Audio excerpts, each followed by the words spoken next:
Hi guys, मैं आपको बहुत ही इम्पोर्टेंट टॉपिक पर कुछ इन्फॉर्मेशन देने वाली हूँ। आज हम बात करेंगे, रिव्यू करेंगे, जानकारी हासिल करेंगे बेटनोवेट सी क्रीम की डिटेल्स में। सबसे पहले मैं आपको एक इम्पॉर्टेंट बात बता दूं। बहुत सारे लोगों की गलतफहमी या फिर हमारी गलतफहमी होती है कि हम समझते हैं कि ये हमें गोरा करती है, चिकना बना देती है, मतलब हमें खूबसूरत बना देती है। तो ऐसा बिल्कुल भी नहीं है। ये क्रीम ऐसा कुछ करती नहीं है, इसका काम ये है ही नहीं। बहुत सारे लोग क्या करते हैं, केमिस्ट से मेडिसिन लेते हैं या फिर तरह तरह की क्रीम लेकर यूज़ कर लेते हैं, जिनको ना ही इन क्रीम की जानकारी होती है और ना ही एक्सपीरियंस होता है। फिर इन क्रीम को यूज़ करके इनके साइड इफ़ेक्ट से परेशान हो जाते हैं और फिर इनका चेहरा इतना ख़राब हो जाता है कि ज़रा सा भी कुछ लगाते हैं, किचन में काम करते हैं या फिर धूप में चले जाते हैं तो चेहरे पर जलन होने लग जाती है या फिर लाल हो जाता है और फिर इसके बाद काला पड़ने लग जाता है, जिसको पिगमेंटेशन कहा जाता है। जी हाँ, फिर आपको पता ही है, जिन जिन को पिगमेंटेशन है उनकी प्रॉब्लम वही जाने। इतना बुरा लगता है पिगमेंटेशन, मतलब एक छप्पा सा लग गया हमारे चेहरे पर, बहुत ज़्यादा ख़राब लगता है। तो देखो डियर, मैं सभी को एक एडवाइस देना चाहूँगी। आप ये नहीं, कोई भी क्रीम यूज़ कर रहे हो तो प्लीज़ धूप में मत जाया करें, घर के एलईडी लाइट्स में मत रहा करें। आप रात को जो भी क्रीम आप यूज़ कर रहे हो, ब्यूटी क्रीम यूज़ कर रहे हो, मतलब कोई भी पिंपल से, स्किन से रिलेटेड या फिर आपको किसी डॉक्टर ने सजेस्ट किया है तो आप ज़्यादा से ज़्यादा कोशिश करें नाइट में यूज़ किया करें या फिर धूप में ना निकला करें, एलईडी लाइट्स में मत बैठा करें, ठीक है। और मोबाइल को कम यूज़ किया करें। ये एक नॉर्मल सी जानकारी है जो मैंने आपको दे दी है। अब बात करते हैं बेटनोवेट सी स्किन क्रीम की। तो ये क्रीम सस्ती है, तो इसका मतलब ये नहीं है कि आप किसी के भी कहने पर इसको ख़रीदें और यूज़ करें। अगर आपको यूज़ करना भी है तो ये किस चीज़ पर काम करती है, किस प्रॉब्लम को सॉल्व करने के लिए क्रीम को बनाया गया है, इसको सबसे पहले अच्छे से जान लें, इसके बाद यूज़ करें।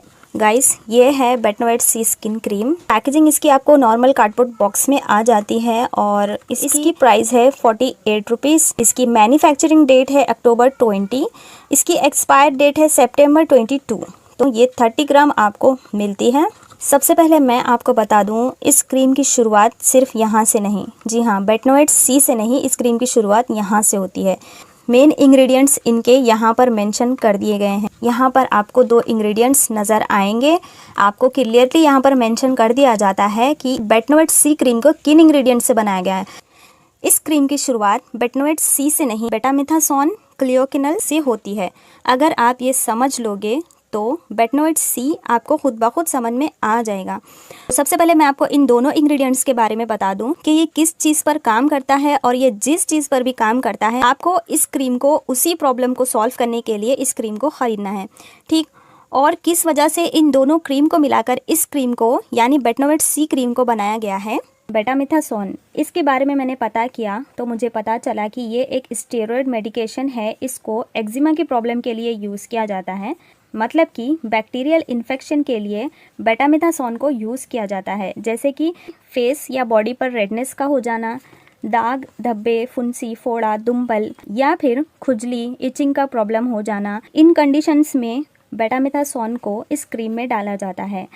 बेटनोवेट सी एक स्किन क्रीम है। अगर आपको स्किन पर एक्जिमा प्रॉब्लम्स हैं तो ये आपके एक्जिमा प्रॉब्लम पर काम करती है। इस क्रीम को कंपनी ने कहीं भी फेयरनेस के तौर पर प्रमोट नहीं किया है और इस क्रीम को लिमिटेड एरिया पर ही यूज़ करना है। मिनिमम आपको इसको 15 से 20 दिन तक ही यूज़ करना है। इसके बाद आपको धीरे धीरे करके इस क्रीम को छोड़ देना है। अब दूसरे इंग्रेडिएंट के बारे में बात करते हैं। ये देखिए, clioquinol. Clioquinol it is an anti fungal drug. आपकी स्किन के अंदर कुछ ऐसा इन्फेक्शन हो जाना या फिर पिंपल्स में से या फिर स्किन से पानी निकलने लग जाना, जलने की वजह से स्किन में पानी भर जाना, इन्फेक्शन की वजह से स्किन का सख्त हो जाना, देखने में बड़ी अजीब सी स्किन प्रॉब्लम लगती है, लेकिन आपको ये चीज़ समझनी पड़ेगी। बेटामिथासोन क्लियोकिनल, इससे जो बेटनोवेट सी क्रीम बनी है ये स्किन प्रॉब्लम के लिए बनी है। काफ़ी हद तक ये आपकी प्रॉब्लम को ख़त्म करने की कोशिश करता है। और हाँ, इसके ऊपर लिखा है ये एक स्किन क्रीम है, तो इसका मतलब ये नहीं है कि इसको फेस के लिए भी यूज़ कर लिया या फिर रंग गोरा करने के लिए यूज़ कर लिया, ऐसा कुछ भी नहीं है। और हाँ, एक और बात इसकी मैं आपको बता दूँ, मैं नई क्रीम मंगवा कर सीधे सीधे डायरेक्टली वीडियो बना रही हूँ, ऐसा नहीं है। मैंने इसको यूज़ किया है अपने फेस पर, अपनी बॉडी पर, अपने इन्फेक्शंस पर, अपनी एलर्जीज़ पर। इसके बाद ही इसका एक्सपीरियंस हासिल करके ही इसका वीडियो मैं आपके साथ शेयर कर रही हूँ। इसको मैंने बहुत टाइम तक यूज़ किया है। आप इसको देखकर समझ ही सकते हो कि इसको मैंने कितना ज़्यादा यूज़ कर लिया है। लेकिन इसको मैंने अपने फेस पर यूज़ करके देखा, अपने पिंपल्स पर यूज़ करके देखा, मैंने इसको अपने फंगल इन्फेक्शन पर भी यूज़ करके देखा है। इसके बाद ही मैं आपके साथ शेयर कर रही हूँ।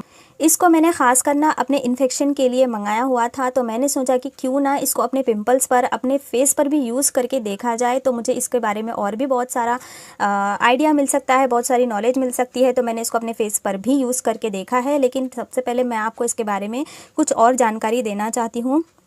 इसके ऊपर लिखा है कि ये एक स्किन क्रीम है, तो इसका मतलब ये नहीं है कि इसको फेस के लिए यूज़ कर लिया या फिर रंग गोरा करने के लिए यूज़ कर लिया, तो ऐसा कुछ भी नहीं है फ्रेंड्स। प्लीज़ ध्यान रखिए कि ये एक मेडिकेशन के लिए क्रीम बनी हुई है, ना कि ये आपके फेयरनेस के लिए है। कभी कभी क्या होता है ना कि हमें हमारे कोई रिलेटिव कहते हैं कि ये क्रीम बड़ी अच्छी है, इसको लगाया करो।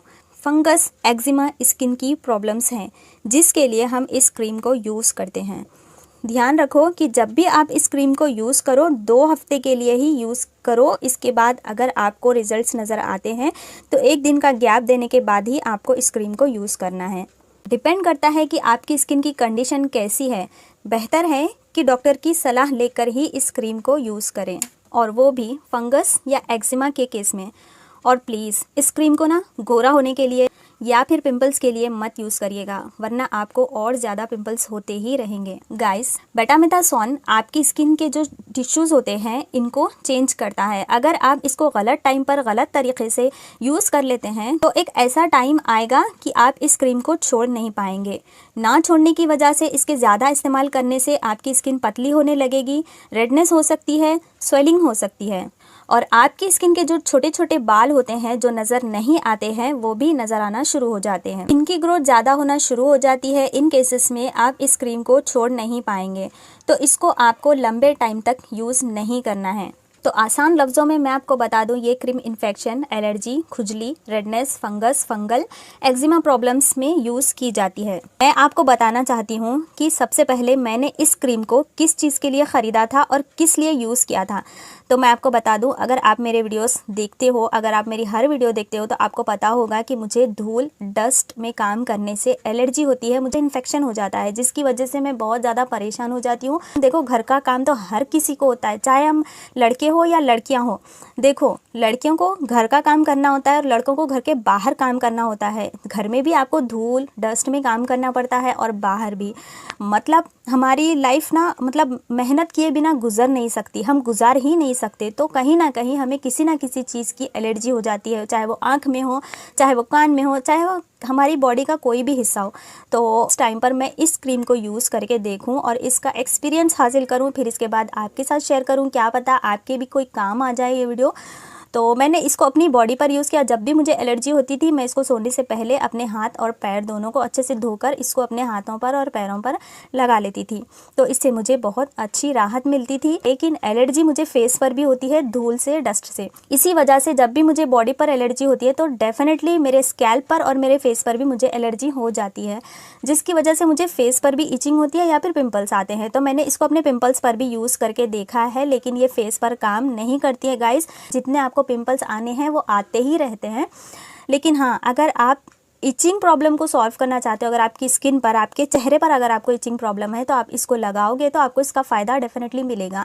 ऐसा नहीं है कि ये जल्दी जल्दी में काम करती है, ये बहुत स्लो काम करती है, लेकिन करती ज़रूर है। बोलने का मतलब ये है कि अगर आप इस क्रीम को फेयरनेस के लिए या फिर सनटैन के लिए या फिर मॉइस्चर के लिए यूज़ करना चाहते हैं तो प्लीज़ इसको मत यूज़ कीजिएगा, क्योंकि हमारी स्किन बहुत ज़्यादा नाजुक होती है, सेंसिटिव होती है। मुझे नहीं लगता है कि हमें हमारे चेहरे के साथ कोई भी किसी भी तरीके की छेड़छाड़ करना चाहिए। तो अपना ख्याल रखिए, जो भी करें सोच समझ कर करें। कुछ ज़रूरी बातें ऐसी थी जो मुझे आपको इस क्रीम के बारे में बतानी थी, वो मैंने आपको बता दी है। अब मैं आपको इसको ओपन करके थोड़ा सा इसका टेक्सचर दिखाना चाहूँगी। ये देखिए गाइस, ये कुछ इस तरीके की लगती है। ये देखिए,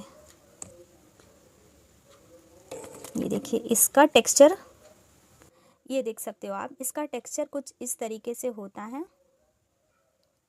इसकी स्मेल मेडिसिन जैसी लगती है, मतलब दवाइयाँ जैसी इसमें स्मेल आती है, बट वर्क अच्छे से करती है। एक बार अगर आपको एलर्जी इचिंग प्रॉब्लम है तो एक बार आप इसको ज़रूर ट्राई करके देख सकते हैं।